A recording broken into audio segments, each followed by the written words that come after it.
Satyabhama Institute of Science and Technology, Chennai. Satyabhama Institute of Science and Technology, Chennai. திருச்செந்தூரில் உள்ள புகழ்பெற்ற சுப்பிரமணிய சுவாமி திருக்கோவிலில் குரு பெயர்ச்சியை முன்னிட்டு ஏராளமான பக்தர்கள் சுமார் 4 மணி நேரம் நீண்ட வரிசையில் காத்திருந்து சாமி தரிசனம் செய்தனர். இது குறித்த கூடுதல் தகவலோடு இணைகிறார் செய்தியாளர் அஜித்குமார். வணக்கம் அஜித்குமார், விவரங்கள். சுபா வணக்கம். நவக்கிரகங்களில் நன்மை தரக்கூடிய சுப கிரகம் என அழைக்கப்படும் குரு பகவான் வருடத்திற்கு ஒரு முறை ஒரு ராசியிலிருந்து மற்றொரு ராசிக்கு இடற்பயிற்சி செய்கிறார். இந்த ஆண்டு இன்று மாலை 5 மணிக்கு மேல் மேச ராசியிலிருந்து ரிஷப ராசிக்கு குரு பகவான் இடப்பயிற்சி ஆகிறார். இதனையொட்டி தமிழகத்தில் குருஸ்தலங்களில் உள்ள முக்கிய தலங்களில் ஒன்றான திருச்செந்தூர் சுப்பிரமணிய சுவாமி கோவிலில் இன்று அதிகாலை முதலே பக்தர்கள் குவிய தொடங்கினர். இன்று குரு பெயர்ச்சியை முன்னிட்டு அதிகாலை 4 மணிக்கு கோவில் நடை திறக்கப்பட்டது.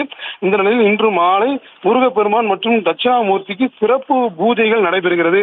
இதனையொட்டி தமிழகத்தின் பல்வேறு பகுதிகளில் இருந்து வந்த ஏராளமான பக்தர்கள் முடி காணிக்கை செலுத்தியும் கடலில் புனித நீராடியும் பலவிதமான பரிகார பூஜைகள் செய்தும் வழிபட்டு வருகின்றனர்.